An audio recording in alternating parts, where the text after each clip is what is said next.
At nagbabalik ang ating favorite na chef from Australia, Chef Fred Catalona.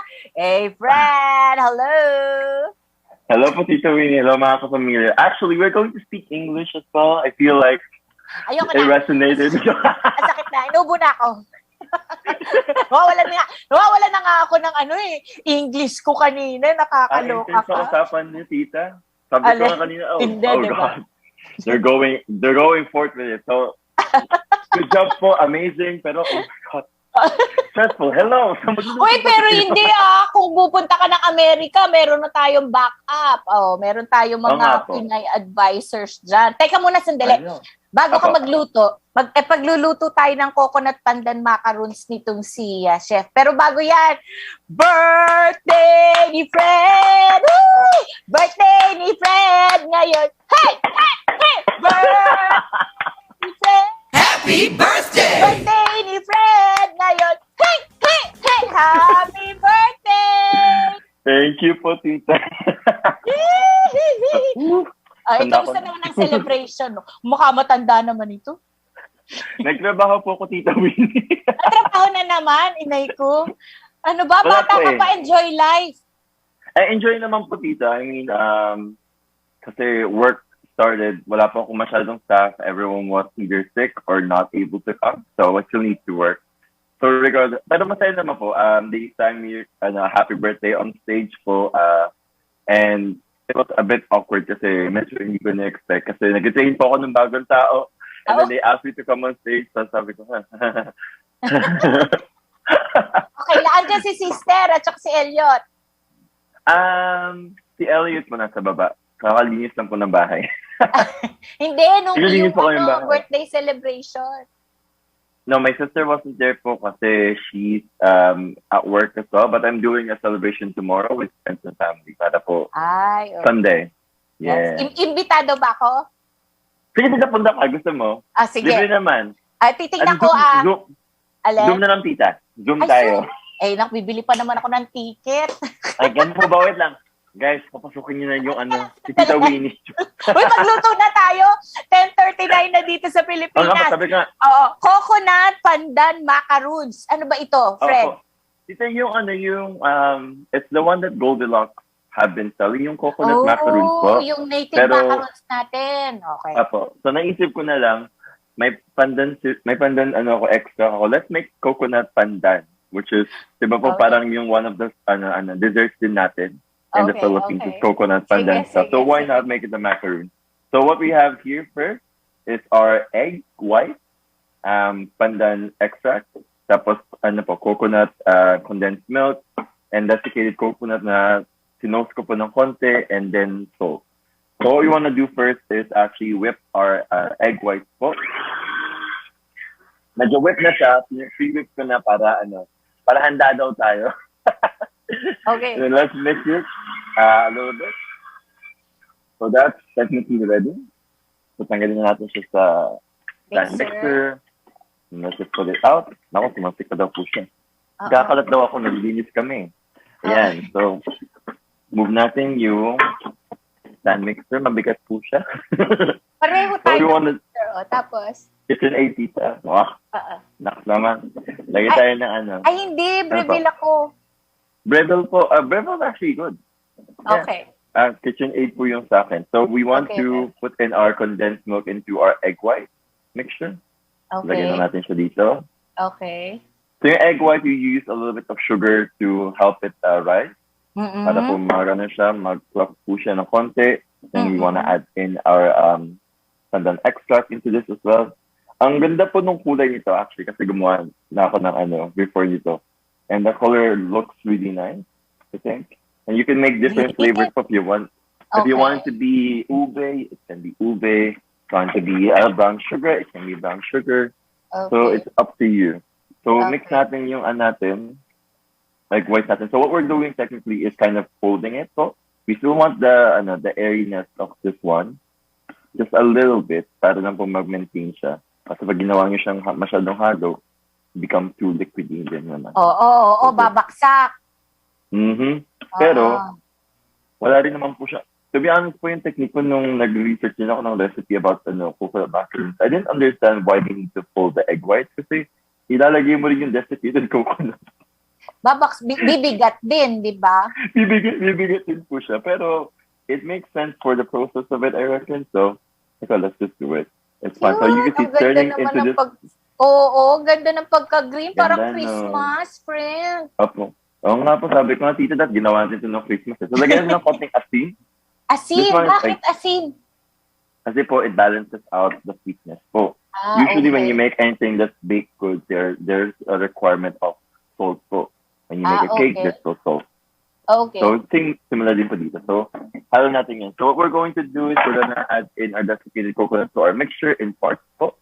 Yan, no? Parang ni-roast mo yung desiccated coconut o ganyan talaga yung kulay? Okay. So, tinost ko po siya para may added flavor po siya on the inside. Kasi outside lang po yung maluluto pag binake natin siya. So, we want to keep mixing. Next thing yun, naging na siya. Sabi ko nga, kanta tayo ng Christmas song, Tita Winnie, tara na. Let's do it. Kaya na din papaturn po kayo eh. Na-turn din po yung, joke na. O, diba si Imbruglia? Diba alam mo yung kantang yon? I know what to feel. This is how I feel. Naku, tita. O, diba? Sana yan, kantahan po talaga ng yun eh. Diba, tita, adopted na po ako. Nanay ko na po kayo, diba? Oo, why not coconut? Sige, grade 6 pa lang ako. Binuntis na kita. Oo nga. Ha? So, may anak na po ko? Okay. Sige na, game. Okay, so, yan na po. So, keep mixing it until we get like a very doughy texture. So, what's happening now is it's mixing up nicely. Sabi ko nga, marami na naman tayong pagkain sa bahay. So, okay lang yan, Tita Winnie. Next time, matitikman na rin naman itong mga luto. So, oo. Halo-halo. Until you get to a point where it's not mixing into in a liquid state. So, you want it to be this way po. Okay. So once we're done, habang minimix mo yan, Fred, tanong ko lang, ba't hindi mo nilagay na lang lahat-lahat yung desiccated coconut? Kasi tita, if you do that po, it'll be too much. You want to give in a little bit of effort of like mixing it first. Kasi if you do it all at the same time, it'll be too much work. And then it will be harder for you to mix. So you want to do it in parts. Okay. So, tita, parang na mapupull po masyado yung yung bowl natin, which is something that you don't want to do. Especially if it's not too big.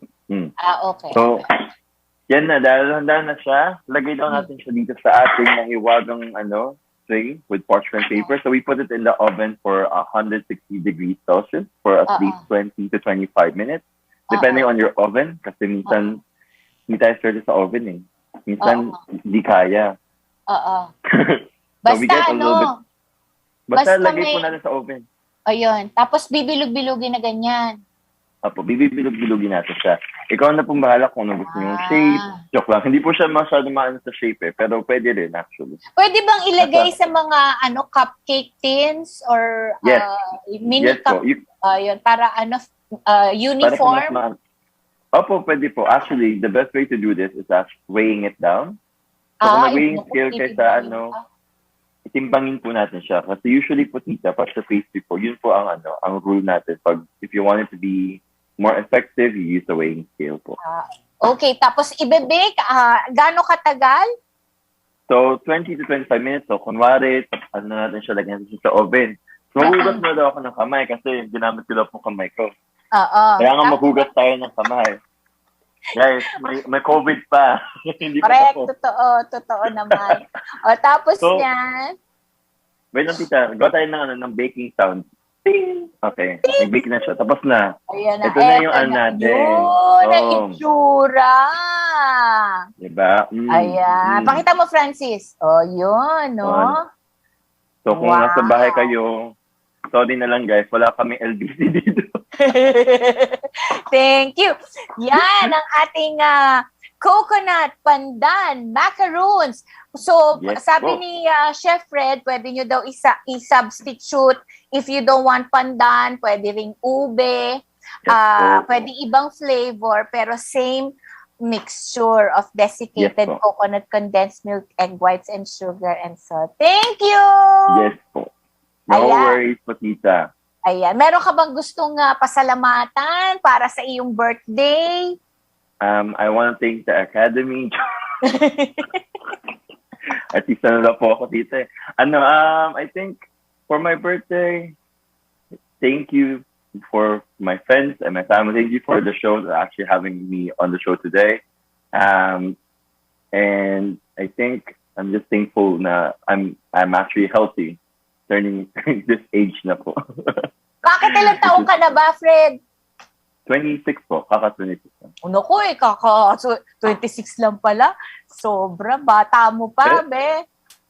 Kasi naman po, tita, yung responsibilities ko po kasi it overruns my age po kasi. So, even if I'm only 26 or 24 or 23, if you were the head chef already, you need to be a bit more matured since you're running the entire kitchen. Wala namang binibigay ang Panginoon na hindi mo kakayanin, Fred. Kaya mo yan. Tama po, amen. Amen! Thank you! Thank you, Fred! Thank Happy you po, Tita birthday! Winnie. Salamat Thank po. you. Yan, Bye po. ang ating BFF chef from Australia, Chef Fred Batalona, the birthday boy. Thank you para sa kanyang tawag, ano nga ba yung niluto niya sa atin na nawala naman ako bigla. Coconut Pandan Macaroons. O, ayan. Naku, itong coconut Pandan Macaroons, pwede niyong ibigay na gift sa iyong lovey-dovey ngayong Valentine's Day. At meron pa tayong iba pang